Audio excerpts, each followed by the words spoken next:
Welcome to the Mom Self-Care Podcast, your safe space to finally focus on YOU. I'm Twitty-Hawkins, your self-care coach for moms, praying wife, and mom of four. And I know that being a Christ-centered mom is such a beautiful calling, but it can be so draining. That's why it's important to make sure you are filling your own cup. On this podcast, we'll discuss practical, holistic self-care strategies to help nurture your mind, body, and spirit. Because a mama who fills her own cup pours that back into her family with true peace and joy. Tune in for honest conversations about motherhood and self-care because you matter too. Blessings, mamas. It's that time again, back to school. So we know that this can be a new season in our lives. So let's talk about it. Well, welcome to the Mom Self-Care Podcast. I'm your host, Twitty-Hawkins. And I don't know about you, but my little one, my youngest, I say little one, but he's in the 6th grade, y'all. I can't believe I have a 6th grader now. And then my twins are going to the 10th grade. So it's like, whoa. But my youngest started today and it was a little bittersweet. You know, I felt a little sad, but a little excited. I'm like, oh, getting older, they're getting older. And we often think about back to school, you know, we're thinking about schedules. I don't know about you, but I've been getting emails. We have a new a new app for the parents that we have to figure out that looks like it's pretty good. But you know, you start getting that influx of emails, parking, picking up, you know, school supply drop off, meet the teacher, all these different things. But we have to remember also and know that there is so much more, just like we are in our day-to-day lives, we are dealing with emotional, mental, physical things. So our children. So we want to make sure that this back to school season that we're intentional about, of course, taking care of our kiddos, but of course, taking care of you too. Okay, mamas, because this is a self-care podcast, the Mom Self-Care Podcast. So let's talk about creating as much peace as possible amidst the chaos, amidst the craziness, for you as well as your children. You want your home to be a place of peace. You want your home to be a safe space because we know if you're out in the world and you're having, whether you're working, volunteering, in school, you want to come home to a place of peace, not a place where your mama is yelling at you and snapping at you because mama not taking care of herself. We don't want to do that. So the first thing I want you to do, and again, y'all know I say, if you're joining us for the first time, welcome. Make sure you subscribe. But if you've been with me for a while, you know I say, get yourself a pen. You guys on YouTube, you see my purple pen, and take notes. Save this episode, come back, listen again, and take notes if you cannot at this very moment. But number one, ask yourself, what do you want in this season? And of course, I'm going to add on to that, pray and ask God to show you, what does he want for you? What does he want for your family in this back to school season? What do you want that to look like? Do you want to be more organized? Do you need to be intentional about having more peace in your home? And start writing down how you're going to do that. What's that going to look like? Because often we are letting our life run us because, of course, there's things we have to do with our kids and for them, but we're not being intentional about, hey, what do I want to do for me? What do I want my home to look like in this season? Because summertime and back to school for a lot of us looks very, very differently. Summer was way more laid back. And some of us, summer was busy. We were traveling and all the things. So asking yourself, and again, praying and asking God, what do I want? Lord, what do you want this season of my life to look like? What do I need to work on? And this is something practical I started doing a while back. Y'all know when your kids are in the car, it can be very stressful. We don't do screens in the car unless it's my phone. And sometimes, for those who follow me on social media, you know that I will, in my stories, I share like Charlie Brown and Snoopy finds. So sometimes I'll play like the Charlie Brown show, like the different Charlie Brown movies or the Snoopy show on my phone. But outside of that, we don't do screens. So my kids can get to arguing and stuff like that. And that can be stressful. Or they can be telling me what's going on. And I don't know about you, but I tend to take on those things sometimes. Or maybe I'm stressed before I even pick them up. Can any of you guys relate? So something I started doing a while back for me and for them. It works very well. When we get home, 15 minutes, mandatory quiet time. Go in your room. No, once again, no screens. Quiet time. Relax. Take your time to de-stress. Because my daughter has told me, she's like, I get in the car and he's bothering me and he's doing all these things and blah, blah, blah. He's bothering me. And I'm overstimulated. I said, okay. When we get home, quiet time. Go be to yourself. And that helps so much when we come back out. Maybe I'm making dinner, they're doing homework, all the different things, whatever. We are at such a better place. So write that down. And it can be whatever time that you need. If you need 30 minutes, if you can only start with 5 minutes, I'm telling you, it can make a big difference. When you get home, you're like, hey, set a 5 minute timer. We're starting with 5 minutes. Go in your room, be quiet, relax, de stress. And then after those 5 minutes, or like I said, for me, it's 15. That's the magic number for us. So much better after that. Okay. So much better.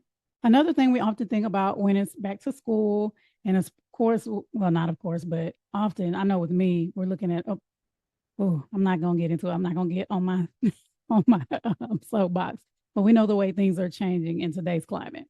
And we think about our kids, we have to schedule their appointments, their doctor's appointments, different things. And we're trying to think of when to do it, when to pick them up the right time and what days they can miss and all of these different things. I encourage you to do the same for yourself, to make sure when you're setting the dentist appointments, doctor's appointments, whatever appointments that you're setting for your kids, at the very least, because actually, especially if you're my age, if you're 40 plus, you're going to need more appointments, more than likely. But at the very least, set those appointments that you set for your kids, set them for yourself too. Set them for yourself too, and look it up. Look up what, as a 40-year-old or as a 30-year-old or as a 50-year-old, what health appointments should I be having and how often? So if you need a skin test done, if you need, I know some of them, y'all don't want me to talk about on this podcast, some of those, as you get older, some of those tests you have to have done to make sure you're okay. Schedule those appointments. Be as intentional and serious about those as you are about your kids, making sure they're getting their appointments set and making sure they go. Do the same for yourself, because you want to make sure mama is healthy and happy, because when mama's not healthy, very often she's not going to be happy. And you deserve, and your family deserves the best you, the best woman that you can be. And part of that is being healthy. And I myself, I need to go check my list and see what appointments I need to make, because, I got some. But we want to make sure we're doing that for sure. And lastly, I want you to let go of the need for everything to be perfect. I kind of talked about this with the summertime, with some of the podcast episodes from the summer, how you're trying to make the perfect summer.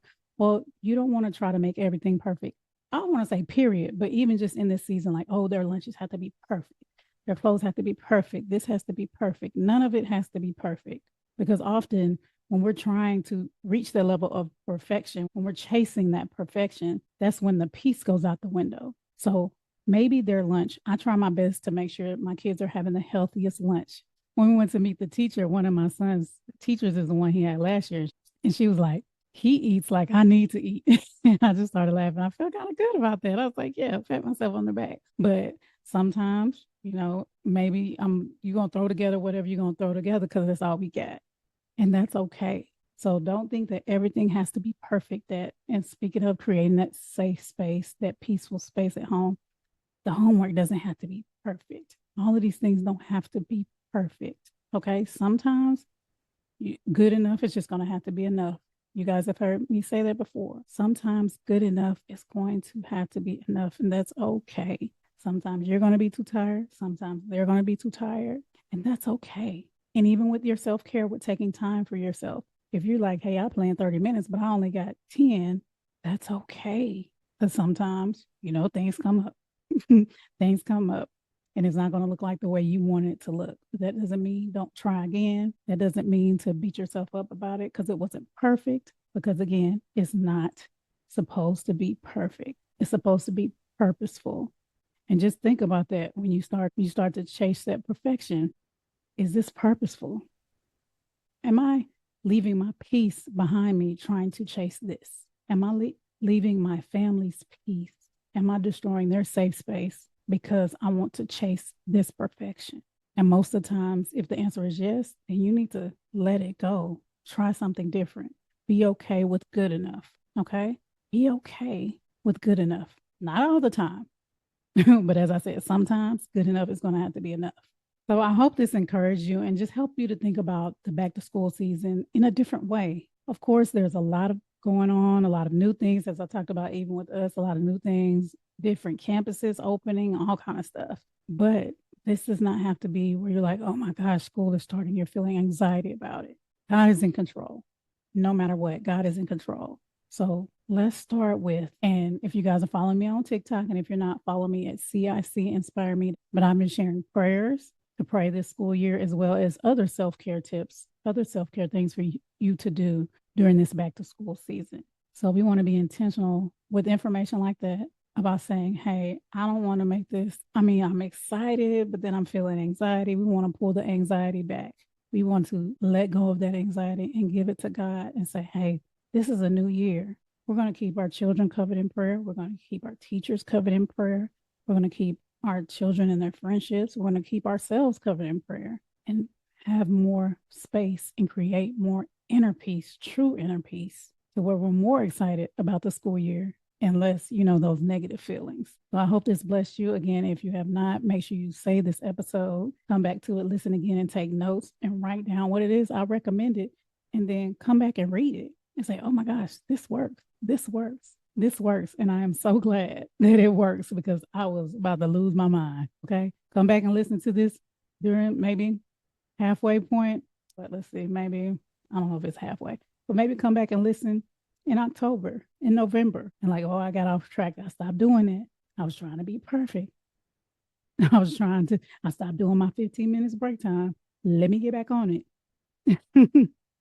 So make sure you save this episode, come back and listen whenever you need a refresher. And also share with your fellow mamas, because we all need it. We all need encouragement and a reminder to not let our lives run us. And if you haven't subscribed, make sure you subscribe as well and leave a review if this blessed you. Until next time, take care. God bless. Thanks so much for joining me for the Mom Self-Care Podcast. I hope you feel inspired to make yourself a priority too. If you enjoyed this episode, don't forget to subscribe so you don't miss a thing. Share this podcast with another mama you love and leave a review. Also, feel free to let me know what you would like to hear about in future episodes by visiting me on Instagram at CIC Inspire Me. Until next time, take some time to take care of YOU, because you matter too.